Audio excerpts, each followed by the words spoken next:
কি অবস্থা সবার? আশা করি সবাই ভালো আছেন। নতুন একটা ভিডিওতে সবাইকে স্বাগতম। অনেকদিন পর কথা বলতে আসছে। ভিডিওর থাম্বনেল দেখে বুঝে গেছেন যে আজকের টপিকটা আসলে আমি কোন বিষয়ের উপরে রেখেছি। রিমোট ভিডিওটার হিসাবে আমি যে ভুলগুলো করেছি এবং যে সমস্যাগুলো পড়েছি সেটা কেউ আমাকে আগে বলে নাই। অনেস্টলি বলতেছে, কেউ আমাকে আগে বলে নাই। আজকে আমি সেই কথাগুলোই বলবো আর একদম সততার সাথে রিভিউ দেওয়ার চেষ্টা করবো আসলে রিমোট বেস নাকি প্রজেক্ট বেস কাজ করবেন। এখন রিমোটলি যদি আপনি কাজ করতে যান কিছু সমস্যা আছে, এবং আপনি যদি প্রজেক্ট বেসও কাজ করতে যান কিছু সমস্যা আছে। আমরা একটা একটা করে শুরু করি। আমি মাহাদি হাসান এবং আমি দীর্ঘ ইন্ডাস্ট্রিতে কাজ করছি অ্যারাউন্ড 5-6 বছরের মতো। 7 বছরের পাড়া দিছি। গত কয়েক বছর ধরে আমি রিমোটলি অনেকগুলো কোম্পানির সাথে কাজ করেছি। কিছু কোম্পানি সাস্টেন করেছে, কিছু কোম্পানি সাস্টেন করে না। কেউ দিয়েছে আমাকে টাইম বেসড পেমেন্ট, কেউ দিয়েছে project based payment. Project base বলতে একটা ভিডিও বানালে যে টাকা পাওয়া যায় সেটাই বলতেছে। এবং দুইটা মডেলের মধ্যে আমি দুইটা সমস্যা ফেস করছি এবং সেই অভিজ্ঞতা থেকে যা শিখছি সেটাই আজকে আমি আপনাদের মধ্যে শেয়ার করতেছি। সমস্যা নম্বর 1, তা হচ্ছে ভুল এনভায়রনমেন্টে কাজ করছি। শুরুটা যদি আমি আপনাকে বলি তা হচ্ছে আমি জব নিয়েছিলাম রাজধানী ফুড প্রোডাক্টস নামে। আমি এর আগে কন্টেস্ট করতাম, ডিজাইনার হিসেবে ছিলাম এবং তারপরে যদি বলি আমি রিমোট ইন্ডাস্ট্রিতে ঢুকছি এবং সবসময় এক্সপেক্ট করতাম আমার যদি একটা রিমোট জব থাকতো। এখন দেখেন, রিমোট জব করতে গেলে যে সমস্যাগুলো আমরা বেসিক্যালি ফেস করি তা হচ্ছে দুই ধরনের রিমোট জব হয়। এক হচ্ছে আপনাকে দিনে 3টা কাজ দিতে হতে পারে, 2টা ভিডিও দিতে হতে পারে, অথবা একটা ভিডিও দিতে হতে পারে। এখন এটা ডিপেন্ড করে আপনি কোন কোম্পানির সাথে কাজ করছেন এবং কী কাজ করছেন। এবং আপনি যদি ডিজাইনার হিসেবে কাজ করেন তাহলে আপনি কী হিসাবে কাজ করছেন। দেখা গেল আপনি যদি হাওয়ারলি বেসে কাজ করেন, আপনি 9টা থেকে শুরু করলেন এবং 5টা পর্যন্ত করলেন।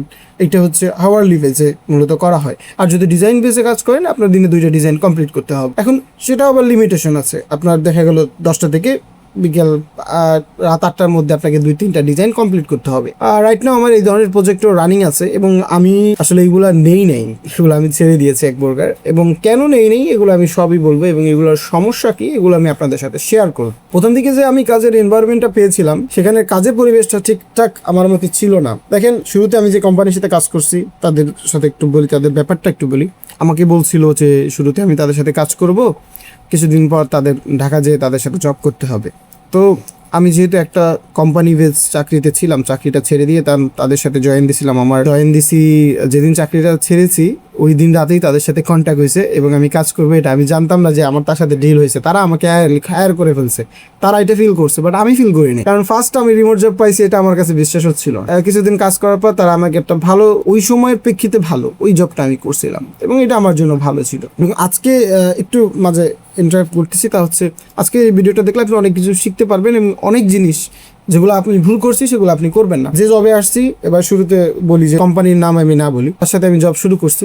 তাদের সাথে আমার ডিল হয়েছিল প্রথম দিকে আমার ভিডিও করে দিতে হবে এবং আমার সাথে খুব ভালো খাতির, তাদের সাথে আমার ওনারের সাথে ভালো খাতির এবং উনি খুব পপুলার, তথাকথিত পপুলার, অনেক ভালো। তো ওনার সাথে আমার কাজের একটা ভালো ডিল হয়েছিল। ডিল হওয়ার কিছুদিন পর সে আমার কাছ থেকে এক্সপেক্ট করে হাওয়ারলি বেসে। ওকে, আমি হাওয়ারলি বেস তাদের সাথে কাজ করা শুরু করলাম। কোনো দিন এমনও হয়েছে যে তিনি আমাকে রাত 12টা-1টা পর্যন্ত কাজ করেছে, ইভেন সকাল হয়ে যাচ্ছে তারপরে সে আমার কাছ থেকে কাজ করাই নিছে, কিন্তু আমার ডিল ছিল আওয়ারলি বেস। কিন্তু সে আমাকে কি করছে, প্রজেক্ট বেসেও কাজ করাইছে, কিন্তু সেটা সে কখনোই বলে নাই। এই হচ্ছে আমার আওয়ারলি বেসের ব্যাড যে সাইড ইফেক্ট এইটা। এবং আওয়ারলি বেসে আপনাকে আরো প্রেশারাইজ করা হবে যে তুমি আমাকে একদিনে একটা ভিডিও করে দিতে পারলা না, একটার পর একটা চেঞ্জ দিয়ে করে যাচ্ছ, এত তো করলে হয় না। এবং তারা ফিল করে যে আপনাকে সে কাজ করাচ্ছে এবং আপনি মনে হয় ফাঁকি দিয়ে আরো 10-15টা কাজ করতেছেন ওদেরকে বাদ দিয়ে। ভাই, আমি ঘরে বসে করতেছি, তোমার কাজ তুমি যতটুকু দিচ্ছ অতটুকু আমি করতেছি কিনা সেটা দেখো। অথবা তুমি একটা সিস্টেম তৈরি করো, যে সিস্টেমের মাধ্যমে তুমি দেখো আমি কোন জায়গা কি কাজ করতেছি। এটা তুমি যদি দেখো তাহলে তো তোমার সমস্যা ছিল না। কিন্তু ওরা এই সমস্যাটা সলিউশন করতে পারেনি। তার জন্য আমি কি করলাম, আমার ওয়েতে আমি কাজ করলাম, প্লাস আমি সাইডেও কাজ করেছি, কিন্তু তাদের কাজটা প্রায়োরিটি মেইন দিয়েছি। কিন্তু তারা আমাকে ওইভাবে ব্যবহারটা ঠিক করে নেয়। কিছুদিন পর যাইতে না যাইতে ভিডিও এডিটিং এর পাশাপাশি design, video editing, script writing, even আমাকে দিয়ে তারা পারে না এমন কোনো জিনিস নাই যে তারা করায় নাই, আমি করছি। কিন্তু তাদের ব্যবহার এতটাই জঘন্য ছিল। ব্যবহার খারাপ করার রিজন আমি জানি না। কিছু কিছু লোক আছে যারা আছে শুরুতে আপনার সাথে মধুর ভাষায় কথা বলবো, বাট কাজ হয়ে গেলে তারপর আপনার সাথে ব্যবহার খারাপ করবে। এখন এই হচ্ছে তাদের এবং যখন তার সাথে জবটা ছাড়ি সে আমার কাছ থেকে স্যালারিও কেটে নিয়েছে। দেখেন, রিমোট জবে যখন আপনি যাদের সাথেই জব করবেন শেষে যাইয়া আপনার কাছ থেকে টাকা কোনো না কোনোভাবে সে দিবে না বা এমন হবে। আমার সাথে প্রথম অভিজ্ঞতাটা এমন হয়েছে যে আমার 10,000 টাকা মেরে দিয়েছিল এবং আমি তাকে বলেছিলাম এই টাকা আপনি তোকে দান করে দিন, আমার দরকার নেই। সে আমার 10,000 টাকা অনেক দিন ঘুরাই ফেরাই দিয়েছিল। ওইটা যাওয়ার পর আমি অনেকগুলো অফার পেয়েছি, তারপর সেই অফারগুলো নিয়েছি। কিন্তু দেখেন দিন শেষে ওই রিমোট জব যেটা আছে ওইটার কিছু নিয়ম রেগুলেশন আছে যেটা আমি জানতাম না, এখন জানি। যেরকম আমি যদি আওয়ারলি বেজে কাজ করি, আমি 10টা বাজে এটা কম্পিউটার ওপেন করব, সে দেখবে, আমি তাকে বলবো যে সে আমাকে কাজটা দিচ্ছে, সে বুঝতে পারবে। আমার কোনো সমস্যা ফেস করলে আমি তাকে বলবো, সে সেই সমস্যা অনুযায়ী সলিউশন দিবে। এবং আমি তাকে বলবো যে ভাই আমি সমস্যা পড়ছি, সলিউশনটা দেন। আমি সাথে সাথে তার সাথে কমিউনিকেট করার চেষ্টা করবো 8 ঘন্টার মধ্যে। 8 ঘন্টা পর আমি তার চিনি না, সেও আমাকে চিনে না। এখন ভদ্রতার খাতিরে 2-1 দিন হেল্প করা যাইতে পারে, ঠিক আছে। এই হচ্ছে আওয়ারলি বেজ যদি রিমোট জব করেন, এটা মাথায় রাখবেন, ঠিক আছে।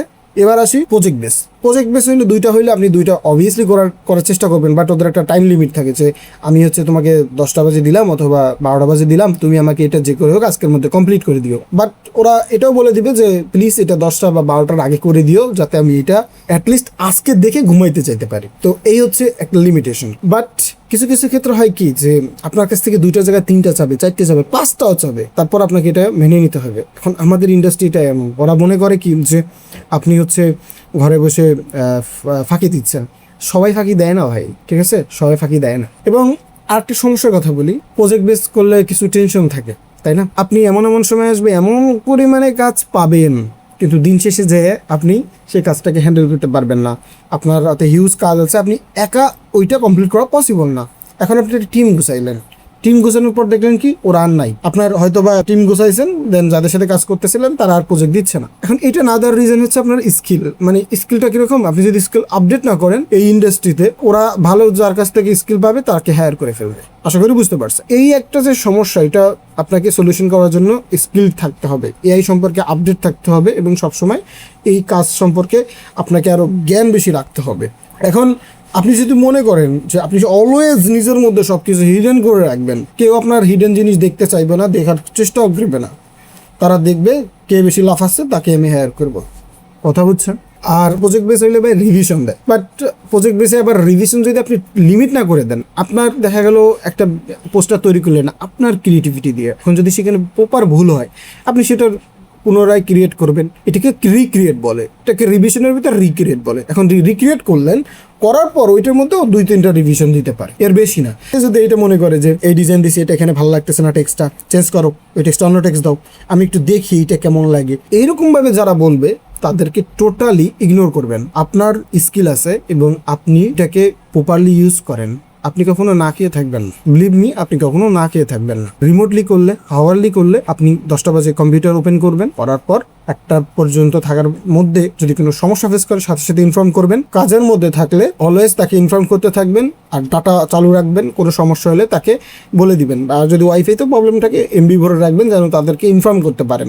আপনার কাজের আপডেটটা তাকে একটু একটু পর 1 ঘন্টা 2 ঘন্টা পর একটু একটু দিতে থাকবেন, তাহলে ওরা বেশি একটা প্রবলেম ক্রিয়েট করবে না। কিন্তু তাদের সাথে প্রপার কমিউনিকেট করতে হবে। প্লাস তাদের সাথে যখন আপনি কথা বলবেন, কাজ করবেন, তাদেরকে বলবেন, তারপরও তারা না মাঝে মাঝে একটু ঝামেলা করবে। এবং আপনার কাজের বাইরে যদি অন্য কাজ দেয় সেটা নেবেন না। সাপোজ ওরা বলতে পারে যে আমার তো আজকে কোনো কাজ নাই, তুমি এটা কাজ করো, তুমি এই কাজটা করো। তখন আপনি বলবেন না আমাদের চুক্তি তো এটা হয় নাই, ওটা চুক্তি করে নেবেন। এই চুক্তিতে এগুলো সব লিখে দিবেন। যদি এটা রাজি হয় সেক্ষেত্রে আপনি কাজটা নিতে পারেন, ঠিক আছে।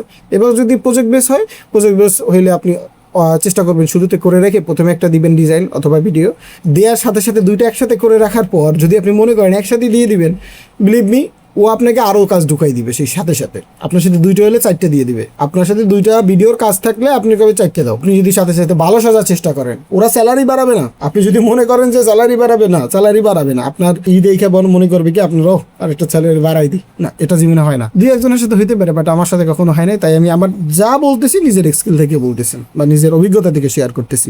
বিষয়টা আমার একটু ক্লিয়ার করার দরকার। আমাকে একজনে বললো এই বিষয়টা একটু ক্লিয়ার করতে, তাই আমি তার সাথে বললাম, মানে তাই অনেকক্ষণ বললাম এবং চিন্তা করলাম যে না, এটা আপনাদের সাথেও শেয়ার করা আমার প্রয়োজন। হ্যাঁ, এই বিষয়গুলো মাথায় রাখবেন যে যার সাথে কাজ জানেন না কেন এই ছোটো করে বিষয়ে খেয়াল রাখবেন। আর সাথে হচ্ছে একটা প্রপার ডকুমেন্ট করে নেবেন আপনি কতটুকু করতে পারবেন, কতটুকু করতে পারবেন না। এই কমিটমেন্টের বাইরে আপনি যেতে পারবেন না, এই কমিটমেন্ট থাকতে হবে, তারপর আপনি করবেন। এবং আপনার যদি মনে হয় ওই কোম্পানিটা আপনার সাথে স্ক্যাম করবে, সেক্ষেত্রে 50% অ্যাডভান্স নিয়ে কাজ করবেন। এবং আপনি নিজেকে এমনভাবে তৈরি করবেন যেন ওরা এটা ফিল করে যে না, আপনি ওর সাথে স্ক্যাম করবেন না। আপনার প্রোফাইল আছে, আপনার প্রোফাইল সব কিছু বিল্ড আপ আছে, আপনি ওর সাথে স্ক্যাম করবেন না, তাহলে আপনার উপরে ইমপ্রেশনের একটা ব্যাড ইমপ্রেশন পড়বে। ঠিক আছে, সো এটা আপনার যদি বিল্ড আপ করেন ওরা আপনার সাথে স্ক্যাম করবে না, কিন্তু আপনারও ওদের উপরে ওইটা দেখতে হবে যে ভালো ব্র্যান্ড কি কোম্পানি কিনা, ওদের ডিটেলস কেমন। আপনি যদি ওদেরকে নিয়ে অ্যানালাইসিস না করে হুট করে কাজ নিয়ে নেন, আজ না হয় কালকে আপনি পড়বেনই বিপদে। লিখে রাখেন, পড়বেনই। ঠিক আছে, এরকম অভিজ্ঞতা থেকেই আমি আপনাদের সাথে শেয়ার করতেছি। আর ভাইসারার খাতিরে কারো প্রজেক্ট নেওয়ার পর পেমেন্ট নিয়ে যদি কথা না বলে কাজ করে দিলেন, কিন্তু পরবর্তীতে সে যদি আপনাকে অল্প পেমেন্ট করে, আপনি তাকে ক্লেম করতে পারবেন না। এটা কখনোই যুক্তিতে আসে না। আচ্ছা, আর পরবর্তী যে ভিডিওটা নিয়ে কথা বলবো তা হচ্ছে ভিডিও এডিটিং দিয়ে কাদেরকে আমাদের হেল্প করা উচিত এবং কাদেরকে হেল্প করা উচিত না। হেল্প কীরকম, কম টাকায় হেল্প করা উচিত এবং কম টাকায় যা কাদের হেল্প করা উচিত না। আপনার সাথে ভালো সম্পর্ক রাখবে, আপনার সাথে ভালোই করবে, আপনাকে বলবে আমার কোম্পানি গ্রো হয়ে গেলে তোমাকে অনেক কিছু দিয়ে দিব। এইসব বিষয়ে আমরা একটা ডিটেলসে কথা বলবো অন্য একটা ভিডিওতে। ততক্ষণের জন্য বাই। আর এই ভিডিওটা সম্পর্কে কোনো মতামত থাকলে অবশ্যই কমেন্ট বক্সে জানাবে। দেখা হচ্ছে অন্য কোনো ভিডিওতে।